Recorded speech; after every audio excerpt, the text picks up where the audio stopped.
It was the autumn of 1981 in Millfield, Tennessee, when the leaves turned crimson and gold across the Cumberland Plateau, and the air carried the scent of burning tobacco from distant farms. The small town of 3,000 souls nestled between rolling hills, where everyone knew their neighbor's business and secrets, traveled faster than gossip at Sunday service. Diane Fletcher was 26 years old that October, with auburn hair that caught the light like copper wire, and a smile that could disarm the sternest church elder. She worked the morning shift at Millfield General Store, where locals gathered to buy groceries, share news, and debate everything from the weather to President Reagan's policies. Behind the counter, Diane knew every customer by name, remembered their children's birthdays, and kept mental notes of who needed extra time to pay their bills. The year 1981 felt like a turning point for America. MTV had just launched that summer, playing music videos that seemed alien to conservative Tennessee towns. The IBM personal computer was making headlines, though most folks in Millfield couldn't imagine why anyone would need a computer in their home. People still relied on rotary phones, handwritten letters, and face-to-face conversations at the local diner. Diane lived in a modest two-bedroom house on Maple Street with her 8-year-old daughter, Rebecca.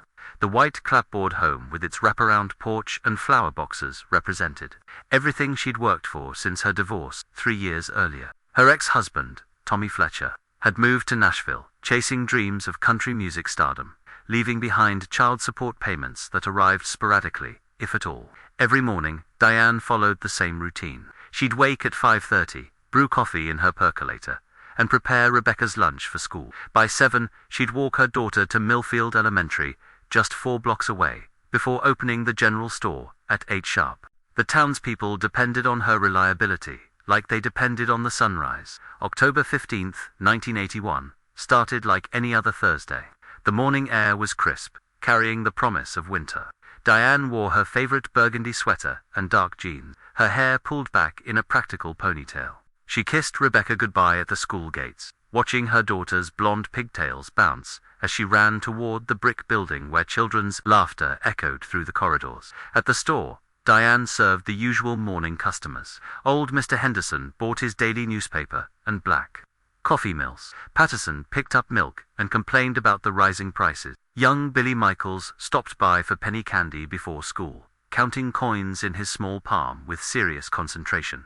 Around 10:30, something unusual happened. A stranger entered the store, a tall man in his 40s, wearing a navy suit that looked expensive, out of place in Millfield's casual atmosphere. He had dark hair touched with grey at the temple, and carried himself with urban confidence. He purchased a pack of cigarettes and a Coca-Cola, paying with a $20 bill that Diane had to break from her limited morning change. "You're not from around here," Diane observed, making conversation as she counted his change. The man smiled, but it didn't reach his eyes. "Just passing through.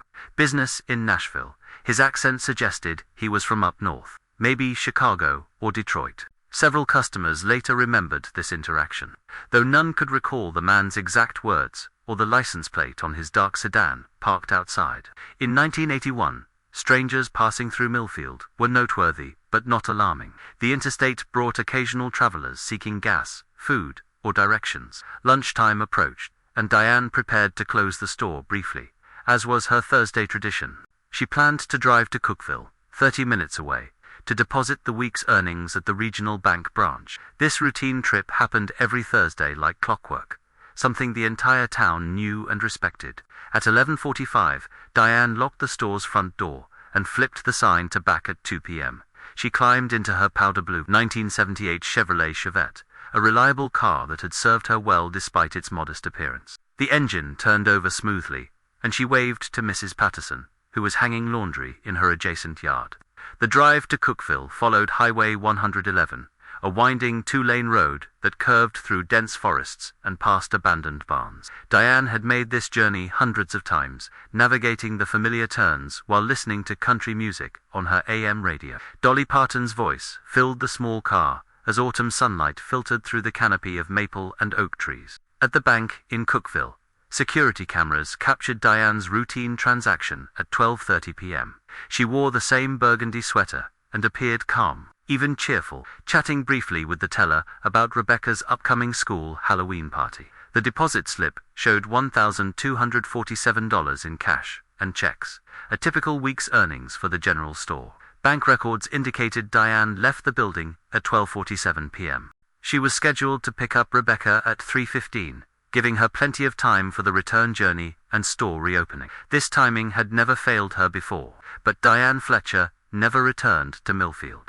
At 3:20 p.m., Rebecca stood alone outside Millfield Elementary, scanning the street for her mother's blue Chevette.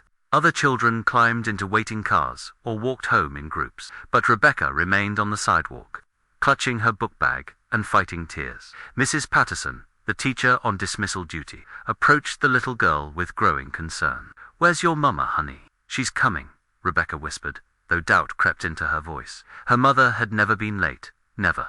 By 4 o'clock, Mrs. Patterson had taken Rebecca to the school office and called the general store. The phone rang unanswered. She tried Diane's home number with the same result. A knot of worry formed in her stomach as she considered the possibilities: car trouble, perhaps, or an emergency that had delayed Diane's return. Principal Margaret Walsh joined the concern. She knew Diane personally, had watched her rebuild her life after the divorce with determination and grace. Diane Fletcher was not the type of woman to abandon her daughter or neglect her responsibility. At 4:30, Mrs. Patterson drove Rebecca to her own home, promising the frightened child that they would locate her mother soon. Rebecca sat silently in the passenger seat, staring out the window as if willing her mother's car to appear around the next corner.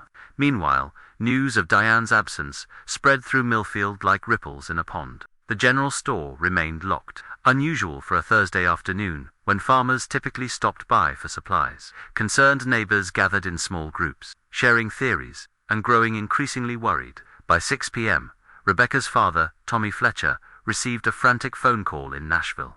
Despite their troubled marriage, he recognized the genuine alarm in Mrs. Patterson's voice. Within 2 hours, he was driving back to Millfield, his music dreams temporarily forgotten in the face of his daughter's need. The Tennessee State Police received their first missing person report at 8:15 p.m., when Tommy Fletcher walked into the Millfield Sheriff's Department. Sheriff Robert Daniels, a methodical man in his 50s, who had served the county for 23 years, listened carefully to the details. "She had money with her," Tommy explained, his voice tight with worry. "The store deposit. Maybe someone knew about her routine." Sheriff Daniels nodded grimly. In 1981, rural law enforcement relied heavily on intuition, local knowledge, and limited communication networks.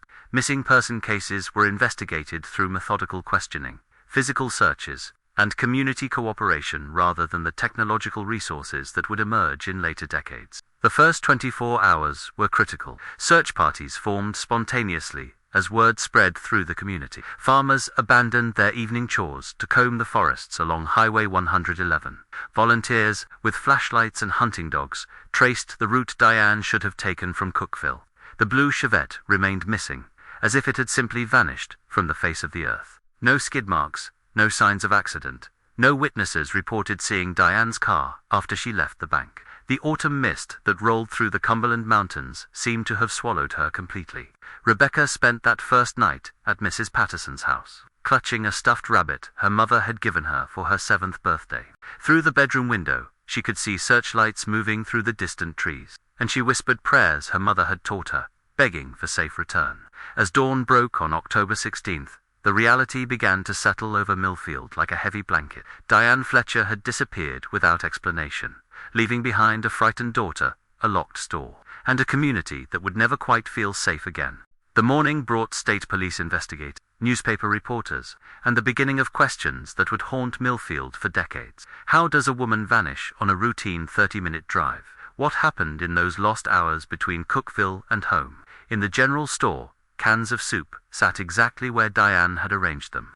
The cash register held $43 in change. Her coffee cup still sat on the counter behind the register, half full and growing cold, as if she had merely stepped outside for a moment and would return any second to finish her morning routine. But the days turned to weeks, and Diane Fletcher's coffee grew cold forever.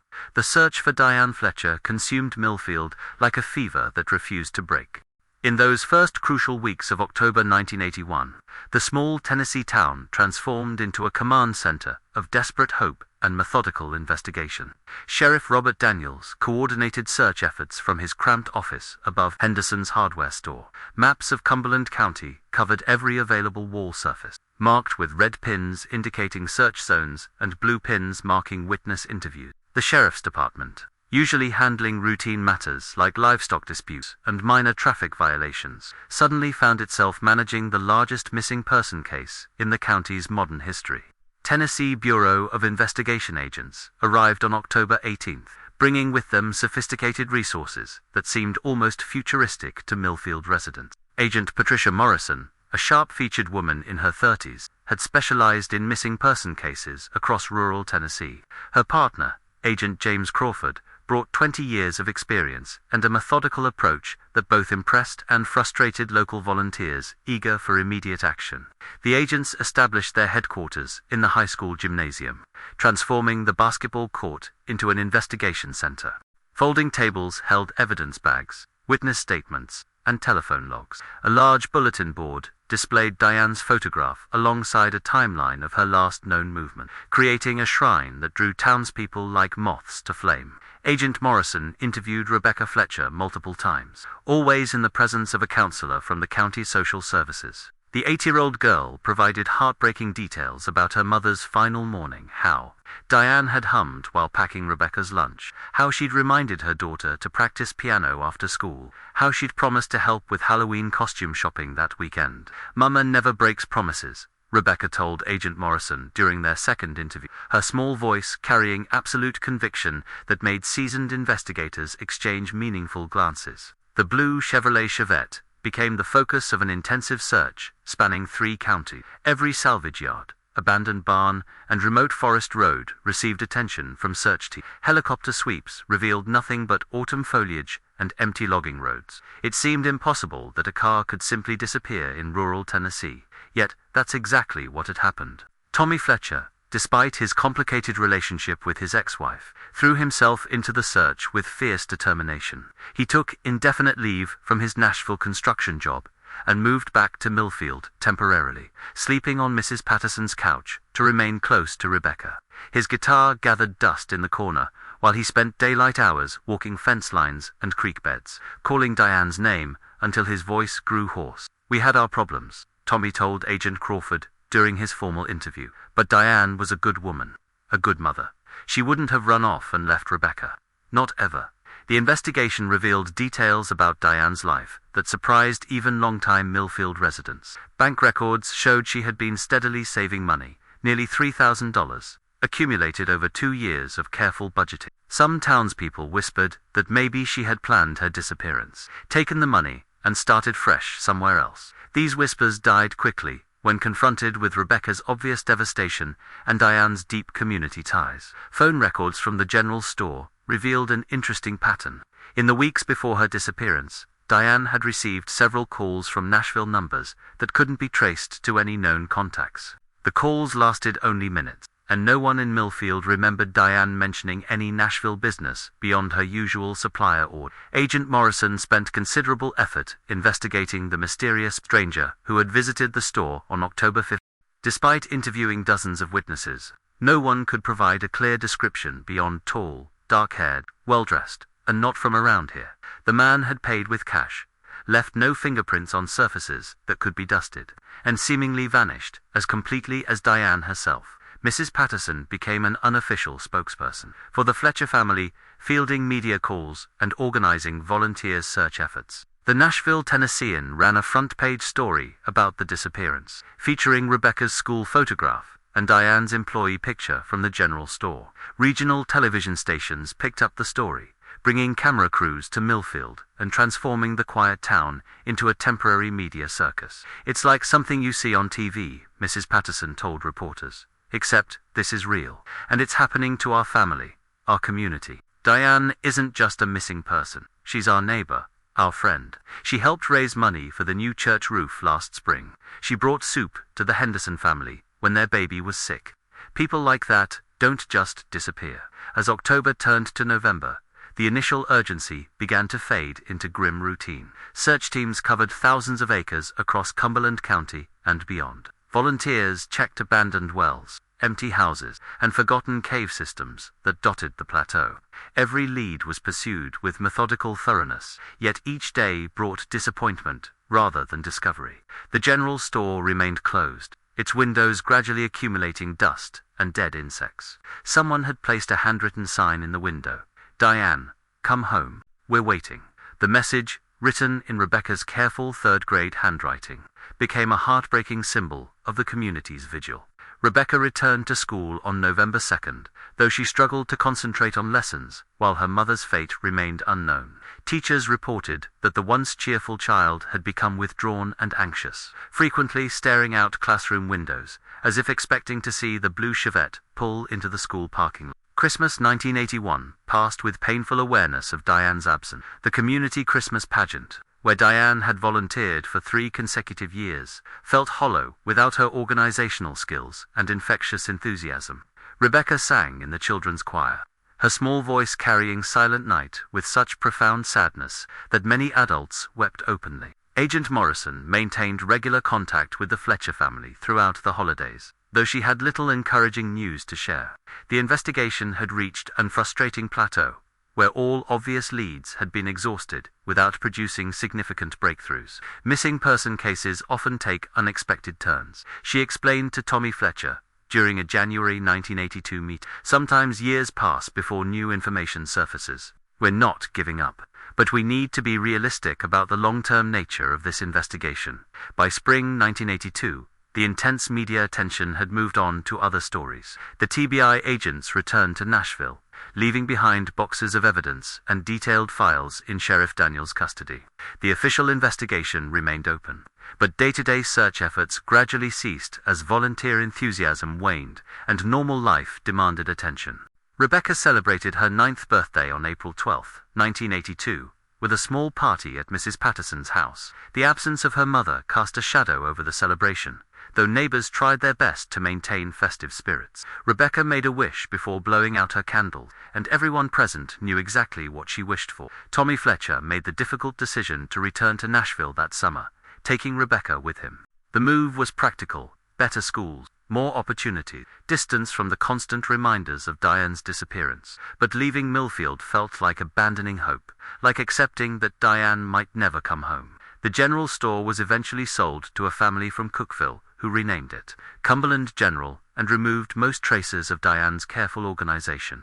New inventory, different suppliers, and modern cash registers replaced the familiar elements that had made the store feel like an extension of Diane's personality. Years passed with agonizing slowness. 1983 brought no new developments. 1984 marked the 3rd anniversary of Diane's disappearance with a small memorial service at Millfield Methodist Church. 1985 saw Rebecca enter middle school as a quiet, serious student who rarely mentioned her mother, but clearly carried the weight of unresolved grief. Sheriff Daniels retired in 1987, passing the unsolved case to his successor, along with 2 boxes of evidence and a personal note. "This one haunts me. Diane Fletcher was a good woman who deserved better. Don't let her be forgotten." The new sheriff, a young man named Michael Torres, reviewed the case files with fresh eyes, but found no new angles to pursue. Technology was advancing rapidly. Computers improved forensic, better communication networks, but these advances couldn't retroactively solve a case that had grown cold through years of dead ends. Tommy Fletcher remarried in 1988, a kind woman named Sarah who embraced Rebecca as her own daughter.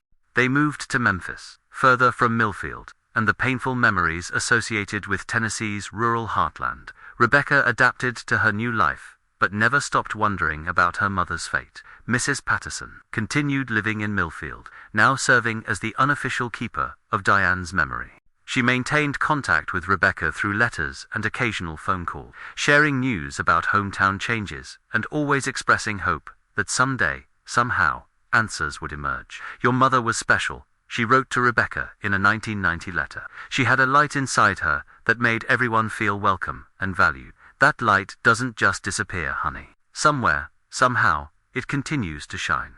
By 1991, a full decade after Diane's disappearance, most Millfield residents had accepted that the truth would likely never be known. Younger residents, who had moved to town after 1981, knew the story only as local legend: the woman who vanished while driving to the bank, leaving behind more questions than answers. But legends have a way of persisting, and Diane Fletcher's story refused to fade completely. Old-timers still mentioned her name when discussing the town's history.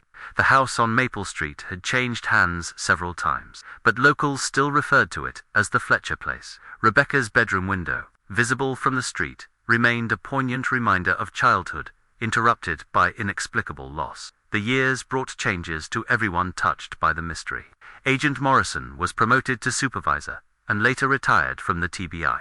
Agent Crawford died of a heart attack in 1994, taking with him any personal insights about the case that hadn't been documented in official report. Tommy Fletcher built a successful construction business in Memphis, though he never quite shook the guilt of being unable to protect his ex-wife and daughter from tragedy. Rebecca Fletcher grew into a thoughtful, resilient young woman, who rarely spoke about her mother's disappearance, but never forgot the lessons Diane had taught her about kindness, responsibility, and community service. She excelled academically, earned a scholarship to Vanderbilt University, and chose to study social work, a career path that seemed to honor her mother's memory through service to others. The blue Chevrolet Chevette became automotive history as newer models replaced the simple, economical cars of the early 1980s. But in Millfield, older residents still noticed every blue car that passed through town, experiencing a momentary flutter of hope before reality reasserted itself. December 1999 marked the approach of a new millennium, bringing with it reflection on the previous 2 decades. For Millfield,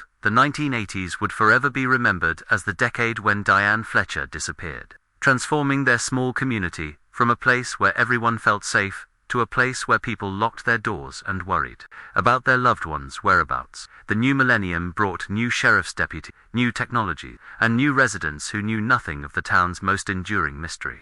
But in the filing cabinets of the Cumberland County Sheriff's Department, 2 boxes of evidence remained, gathering dust, but never forgotten, waiting for the day when someone might finally solve the puzzle of what happened to Diane Fletcher on that crisp October afternoon in 1981.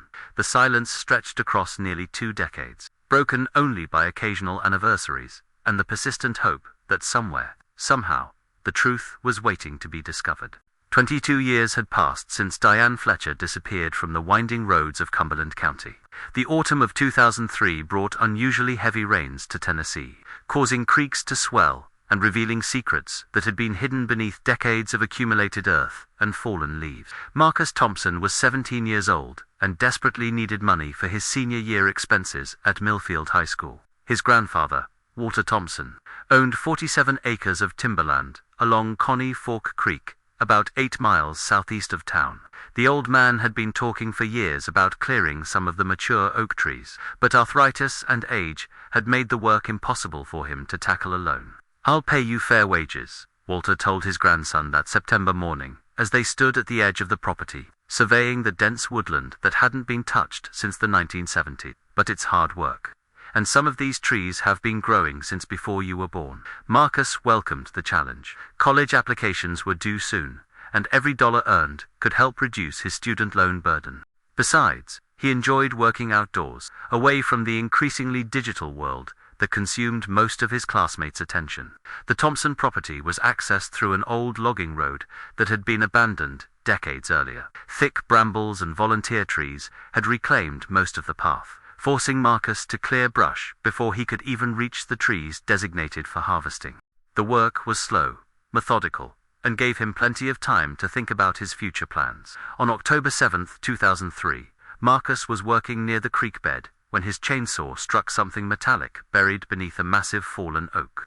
The tree had obviously been down for many years, perhaps brought down by a storm in the early 1990s. Over time, soil erosion and decomposing leaves had built up around the trunk, creating a natural dam that collected debris during spring floods. Initially, Marcus assumed he'd hit an old fence post or piece of farm equipment. Rural properties often contained abandoned machinery that farmers had simply left to rust when replacement became more economical than repair. But, as he cleared away mud and rotting vegetation, the glint of blue paint caught his attention. The metallic object was clearly automotive, a piece of bumper or trim that had somehow ended up buried beneath the fallen oak. Marcus's curiosity was piqued, partly because the location seemed too remote for casual dumping, and partly because the blue paint color seemed oddly familiar, though he couldn't immediately place why. He called his grandfather on his cell phone, a luxury that hadn't existed in 1981, but had become essential for teenagers by 2003. "Grandpa Walter, did anyone ever dump a car back here in your woods?" Walter Thompson's voice crackled through the poor reception. "Not that I know of, son. Why do you ask?"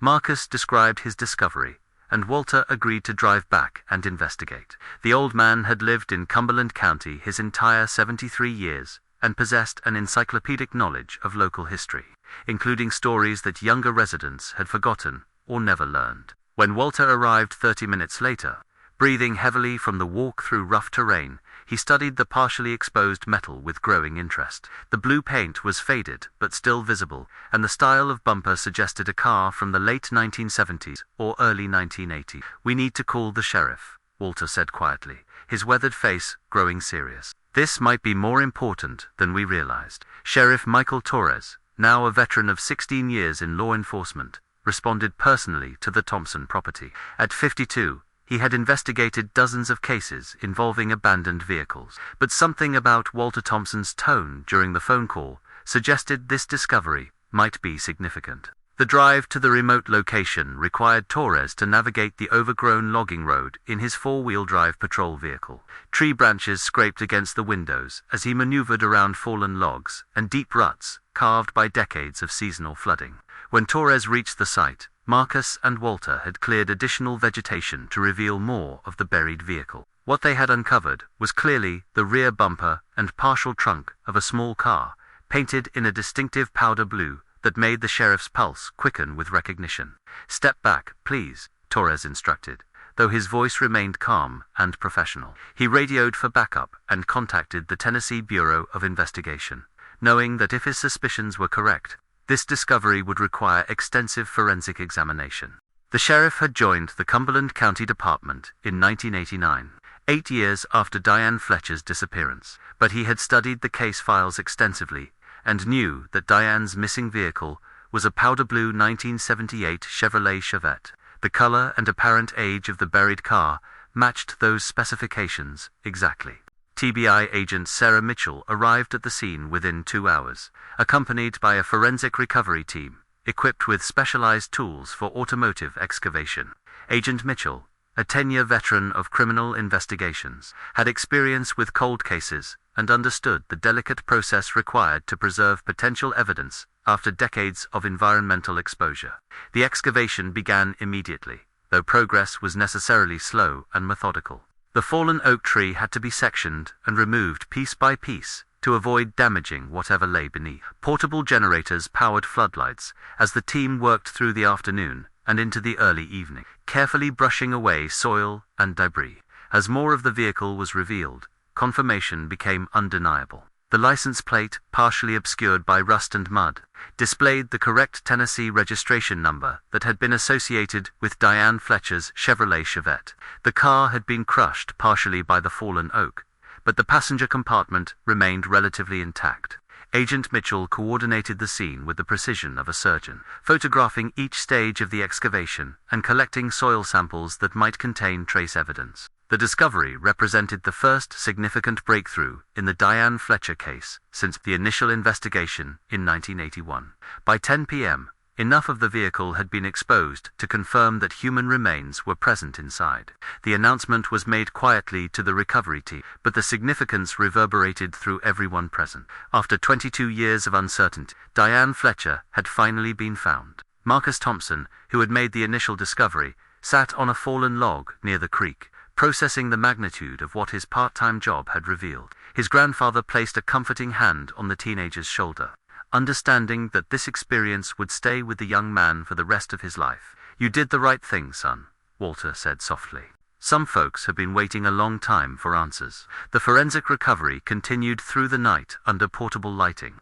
Agent Mitchell's team worked with archaeological precision, removing decades of accumulated debris while preserving the integrity of potential evidence. The creek location had provided both protection and damage. Water had destroyed some materials, while preserving others in unexpected ways. Inside the vehicle, investigators discovered personal items that had somehow survived the passage of time. Diane's purse, though water-damaged and deteriorated, still contained her driver's license and several family photographs protected by a plastic wallet. The images showed Rebecca as a young child, smiling gap-toothed grins that broke the hearts of seasoned investigators. More significantly, they found the bank deposit bag that Diane had been carrying when she disappeared. The canvas material had degraded, but the metal clasp remained intact, and inside were the remains of currency and checks that matched the bank records from October 15, 1981.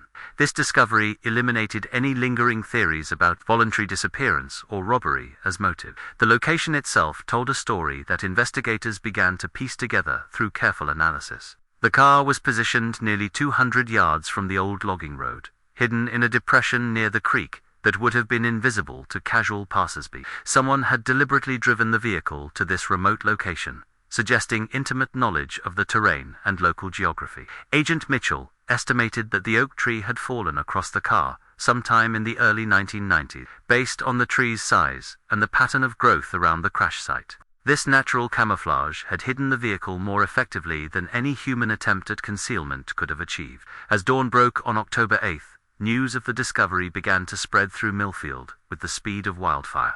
The Thompson property was soon surrounded by media vehicles, curious townspeople, and law enforcement personnel.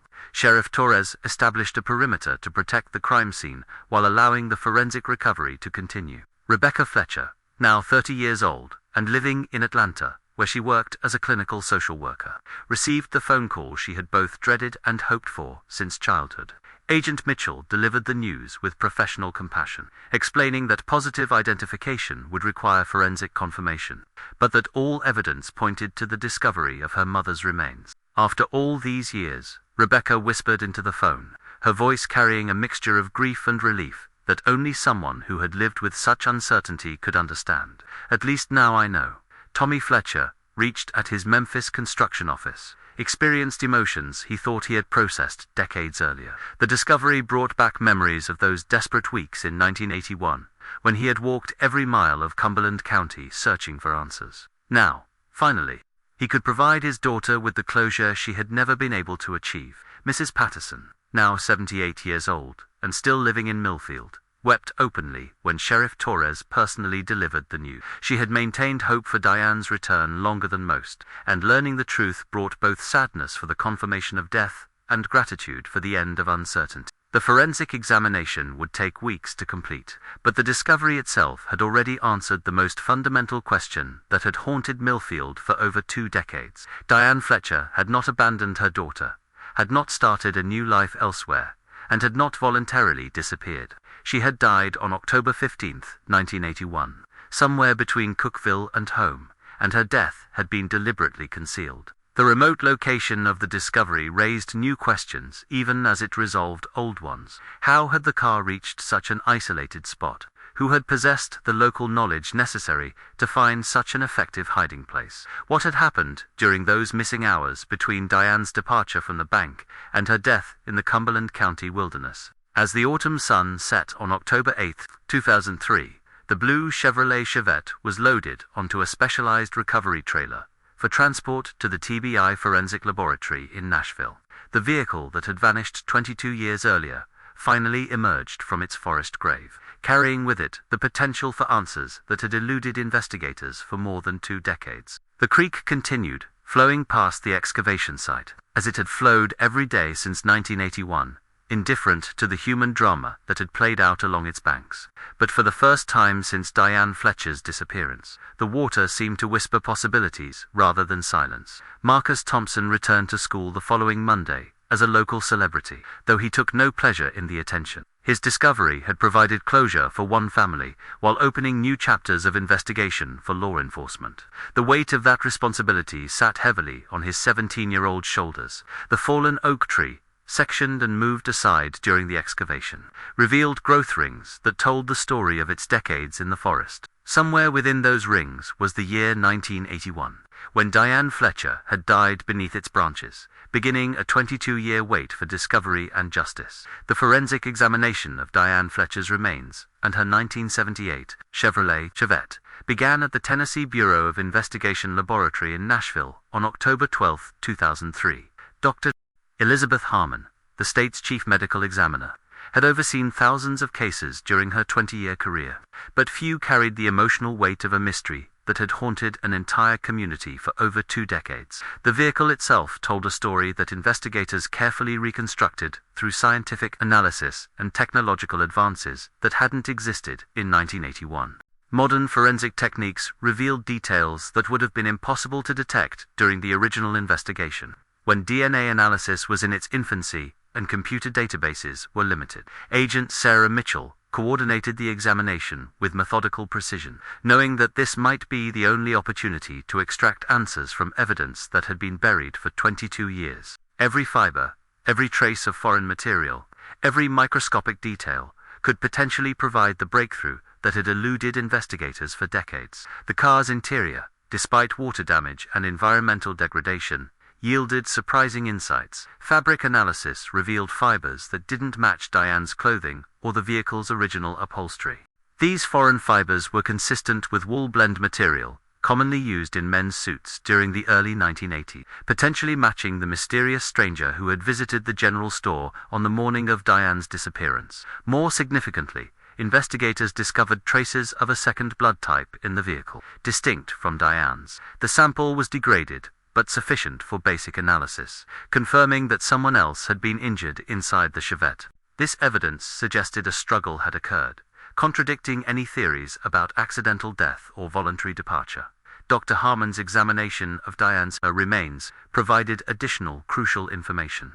Despite the passage of time and environmental factors, skeletal analysis revealed evidence of blunt force trauma to the skull, injuries consistent with being struck by a heavy object rather than automotive accident damage. The angle and pattern of fractures suggested an attack from above, as if Diane had been struck while seated in the driver's seat. The positioning of the remains inside the vehicle indicated that Diane had died at the wheel, slumped forward over the steering column. This detail eliminated theories about the body being moved post-mortem, and suggested that whatever had happened occurred while she was still in her car, possibly during an attempt to escape or seek help. Agent Mitchell reviewed the original case files with fresh perspective, now armed with forensic evidence that painted a clearer picture of Diane's final moment. The bank security footage from Cookville was re-examined, and investigators noticed something that had been overlooked in 1981. A dark sedan visible in the background as Diane exited the bank building. The 2003 technology allowed for digital enhancement of the grainy security footage, revealing partial license plate information that hadn't been visible to investigators using 1981 methods. While not complete, the visible characters matched vehicle registration patterns from Davidson County, the Nashville metropolitan area. This discovery prompted Agent Mitchell to re-examine the mysterious phone calls that Diane had received in the weeks before her disappearance. Working with telecommunications companies and utilizing records retention systems that hadn't existed in 1981, investigators were able to trace several of the Nashville numbers to a specific business district. One number belonged to a construction company that had been involved in several development projects across Middle Tennessee during the early 1980s. The company, Riverside Development Corporation, had been owned by a man named Vincent Dalton, who matched the general description of the stranger who had visited Diane's store. Further investigation revealed that Riverside Development had purchased several parcels of land in Cumberland County during 1980 and 1981, including properties adjacent to the planned route for a new interstate highway.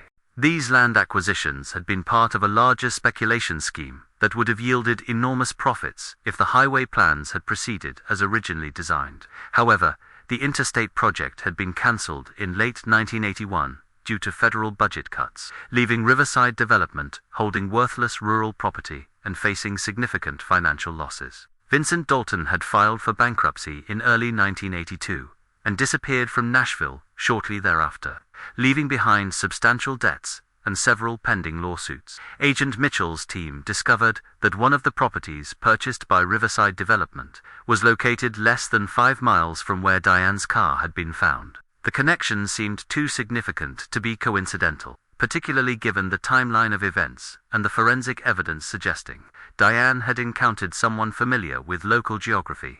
The investigation took an unexpected turn when Marcus Thompson, the teenager who had discovered the car, provided additional information during a follow-up interview. While clearing brush near the excavation site, Marcus had found fragments of what appeared to be old documents that had been scattered by years of flooding and animal activity. The document fragments, when carefully analyzed by forensic specialists, included portions of land survey maps and property boundaries that matched the Riverside Development holdings. One partially legible document bore Vincent Dalton's signature and contained references to necessary arrangements and local cooperation that investigators interpreted as potentially sinister communications. The breakthrough came when Agent Mitchell located a former Riverside Development employee named Patricia Morse, who had worked as Dalton's secretary during the crucial period in 1981.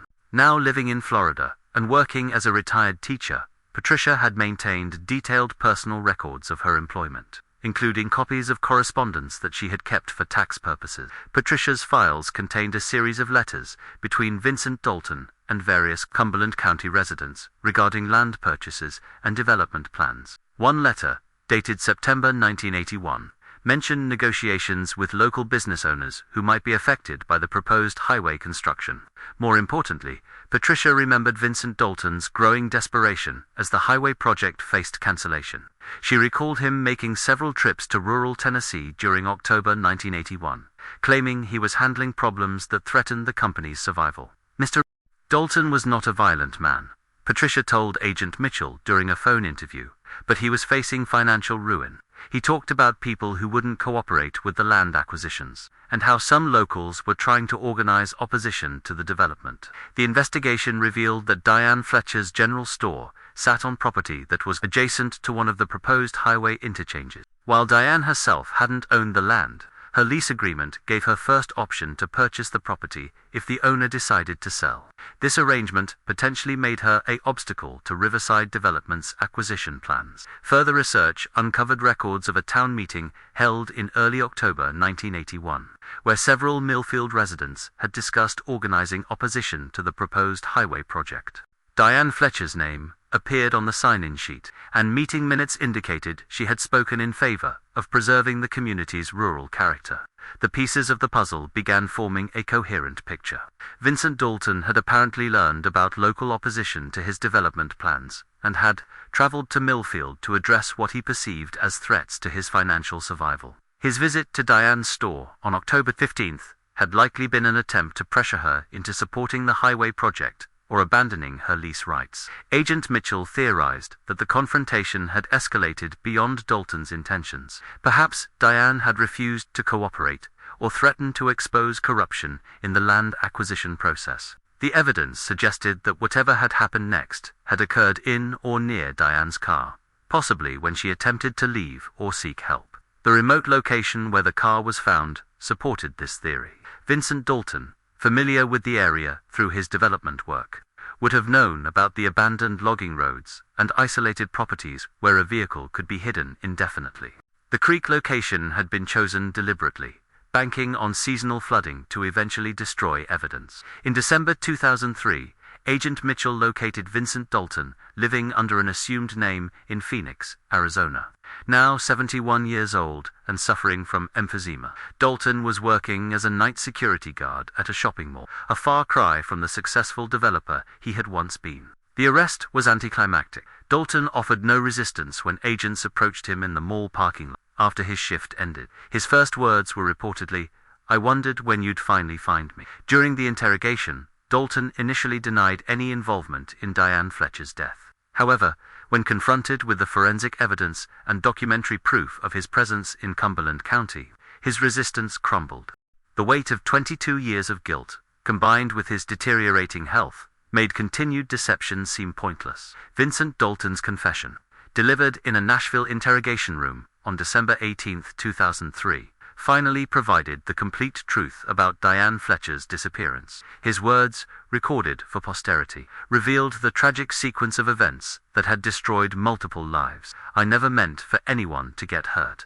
The highway project was everything to me. My company, my future, my kids' college funds. When the federal funding got cancelled, I was facing bankruptcy and disgrace. I had invested everything, borrowed against everything. I heard about the opposition meeting in Millfield, and knew I had to try one more time to salvage the situation. I thought if I could convince a few key people to support the project, maybe there was still a chance to revive it through state funding. I went to see Mrs. Fletcher, because her store was right where the main interchange was planned. I offered her money, a lot of money, to support the highway and encourage others to do the same. But she refused. She said the town didn't want the highway, that it would destroy their way of life. When I followed her after she left the bank, I just wanted to talk to her again, to make her understand how much was at stake. But when I approached her car, she got scared and tried to drive away. I grabbed the door handle, and somehow we were both struggling. And, ...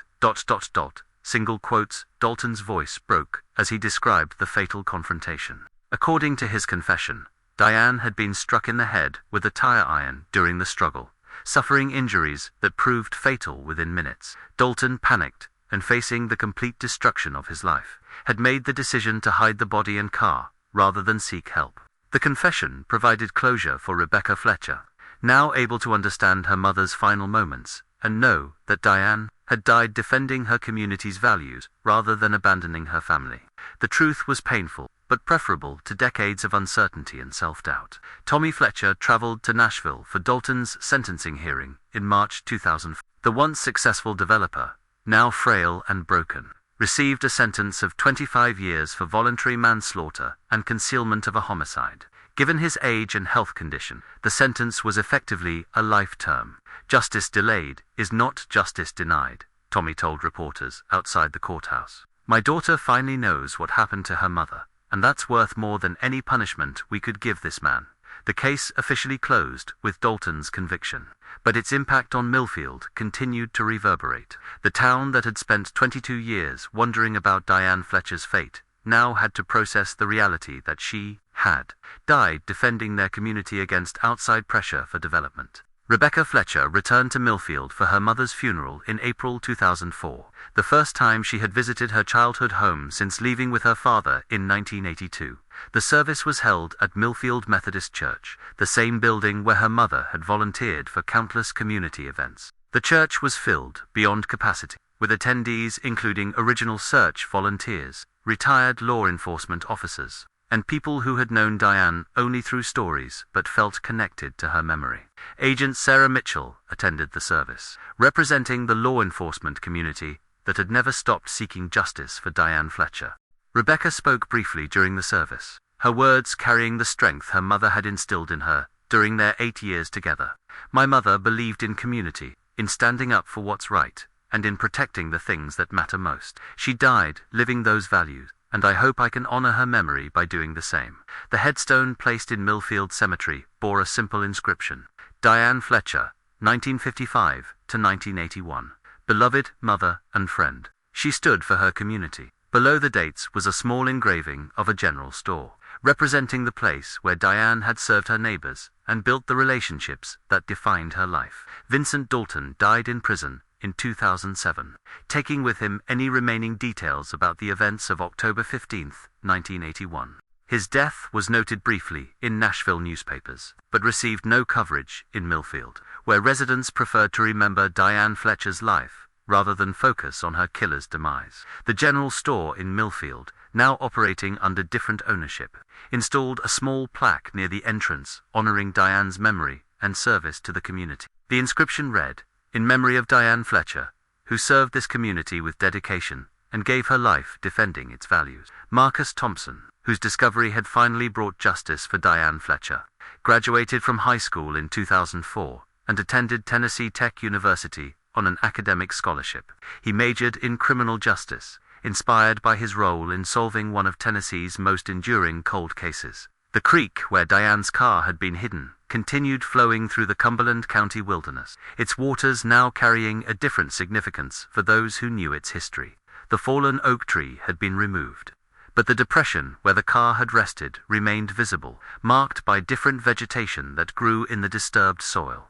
23 years after Diane Fletcher's disappearance, Millfield had finally received the answers it had sought. The truth was more complex and tragic than anyone had imagined, involving greed, desperation, and a fatal confrontation that had claimed the life of a woman whose only crime was standing up for her community's values. In the end, the silence that had lasted for over 2 decades was broken not by grand revelations or dramatic confessions, but by the patient work of forensic science dedicated investigators, and the accidental discovery of a teenager looking to earn money for college. 10 years had passed since Vincent Dalton's confession had finally closed the book on Diane Fletcher's disappearance. By 2014, Millfield had evolved into a different kind of community, one shaped by the memory of a woman who had died defending its values and the decades-long search for truth that had followed. Rebecca Fletcher Martinez, now 41, and married to a fellow social worker she had met in Atlanta, returned to Millfield each October 15th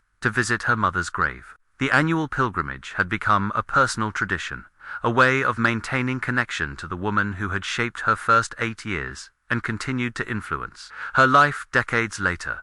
The cemetery visit was no longer a solitary affair.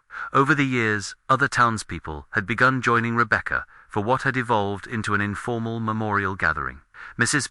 Patterson, now 89 and walking with a cane, still attended faithfully, sharing stories about Diane with younger residents who had never known her personally. "Your mother had a way of making everyone feel important," Mrs. Patterson told Rebecca during the 2014 gathering, her voice still strong despite her advanced age. "She remembered everyone's birthday, everyone's troubles, everyone's dreams. That's a gift you can't fake, and it's why people still talk about her 33 years later." Marcus Thompson, the young man whose discovery had broken the case, had graduated from Tennessee Tech with a degree in criminal justice and had returned to Cumberland County as a sheriff's deputy. Now 28, and married with 2 small children, he often drove past the Thompson property where he had found Diane's car, still amazed by the chain of events that had begun with his need for college money. Sheriff Michael Torres had retired in 2012, passing leadership to his deputy, Sarah Chen, who had moved to Tennessee from California, seeking the kind of close-knit community that Millfield represented. Sheriff Chen had studied the Fletcher case extensively and understood its significance in shaping the department's approach to missing person investigations. "The Fletcher case taught us that no disappearance is too small for thorough investigation," Sheriff Chen explained to new deputies during their training. "Technology changes, methods improve, but the fundamental commitment to finding answers for families must never waver." The Tennessee Bureau of Investigation had used the Fletcher case as a training example for cold case investigations, demonstrating how new technology could breathe life into decades-old evidence. Agent Sarah Mitchell, now supervising the TBI's cold case unit, regularly spoke at law enforcement conferences about the importance of preserving evidence and maintaining hope even when cases seemed hopeless. 22 years is a long time to wait for justice, Agent Mitchell told audiences. But for the Fletcher family, it was worth every day of that wait. "We can't give up on families just because time passes. Sometimes the answers are there waiting for the right technology or the right break to reveal them." The general store in Millfield had changed hands several times since Diane's death, but each new owner had maintained the memorial plaque honoring her service to the community. The current owners, a young couple named David and Lisa Chen, no relation to Sheriff Chen, had arrived from Nashville in 2013, seeking a simpler lifestyle, and had embraced the store's history as part of their community integration. "We feel like stewards of something important," Lisa Chen explained to visitors who asked about the memorial plaque. "Diane Fletcher represents the best of what small-town communities can be, people looking out for each other, standing up for what's right, putting community before personal gain." The interstate highway that Vincent Dalton had died trying to facilitate was eventually built along a different route in the late 1990s, passing several miles south of Millfield and leaving the town's rural character largely intact. The irony was not lost on longtime residents who remembered the development battles of the early 1980s. Diane was right to oppose that highway, reflected Walter Thompson, Marcus's grandfather, now in his 80s, but still sharp and observant. "It would have changed everything about this place, and not necessarily for the better." She saw what was important and was willing to fight for it. The house on Maple Street where Diane and Rebecca had lived was purchased in 2010 by a young family with children, bringing laughter and activity back to a home that had sat empty for too many years. The new owners, aware of the property's history, had planted a small garden in the backyard with a bench bearing a brass nameplate, in memory of Diane Fletcher, a light that still shines. Rebecca's annual visits to Millfield had evolved beyond simple gravesite tribute. She had established a small scholarship fund at Millfield High School for students pursuing careers in community service, social work, or law enforcement. The Diane Fletcher Memorial Scholarship had helped dozens of young people afford college educations, while honoring her mother's commitment to helping others. Education was important to my mother, Rebecca explained during the 2014 scholarship presentation ceremony. She believed that knowledge and compassion could make the world better, one person at a time. These scholarships are my way of continuing that belief. Marcus Thompson had been the scholarship fund's first recipient in 2004, a gesture that had cemented his determination to pursue a career in law enforcement. The connection between his discovery of Diane's car and his eventual career path seemed symbolic to many in the community, as if Diane's death had somehow guided him toward a profession dedicated to seeking justice for others. The creek where Diane's car had been hidden had been designated as part of a county nature preserve in 2009, ensuring that the area would remain undeveloped and accessible for reflection. A small trail marker noted the location's significance without sensationalizing the tragedy, providing a place where people could contemplate the fragility of life and the importance of community solidarity. Tommy Fletcher, now 58, and still living in Memphis with his second wife Sarah, had found peace with his ex-wife's memory in ways that had seemed impossible during the dark years of uncertainty. The resolution of the case had allowed him to process grief that had been complicated by decades of not knowing whether Diane was alive or dead. For years, I carried guilt about not being able to protect her, Tommy reflected during a 2014 interview for a regional magazine article about the case, but learning the truth helped me understand that there was nothing I could have done differently. Diane died, being true to herself and her values. That's how she lived, and that's how she died. The story of Diane Fletcher's disappearance and the eventual resolution had been featured in several true crime television programs and magazine articles, bringing national attention to Millfield and its values-based response to tragedy. However, the community had been selective about media participation, preferring to focus on Diane's life and values, rather than sensationalizing her death. "We don't want to be known as the place where someone was murdered," Sheriff Chen explained to media requests. "We want to be known as the place where a woman stood up for her community, and where that community never stopped seeking justice for her." The case had also influenced Tennessee legislation regarding missing person investigations and evidence preservation. The Diane Fletcher Act, passed by the state legislature in 2008, required law enforcement agencies to maintain evidence from unsolved cases for extended periods, and to periodically review cold cases using new technology. Agent Mitchell had testified before the legislature about the importance of the Fletcher case in demonstrating how advances in forensic science could solve seemingly hopeless mysteries. "Every piece of evidence preserved is a promise to families that we won't give up," she told lawmakers. "Technology will continue advancing, and evidence that seems useless today might be the key to justice tomorrow." Rebecca's own children, now teenagers, had grown up knowing their grandmother's story as part of their family heritage. They understood that their mother's dedication to social work and community service was rooted in lessons learned from a woman they had never met, but whose influence shaped their daily lives. "Grandma Diane teaches us that standing up for what's right is more important than being comfortable," Rebecca's 16-year-old daughter Alina wrote in a school essay about family heroes. "Even though I never knew her, I tried to make decisions based on what she would have done." The annual memorial gathering had grown to include people from neighboring communities who saw Diane Fletcher's story as representative of broader values worth preserving. The October 15th observance had become an informal celebration of community solidarity, civic engagement, and the courage required to stand up for principles, even when facing pressure to compromise. Mrs.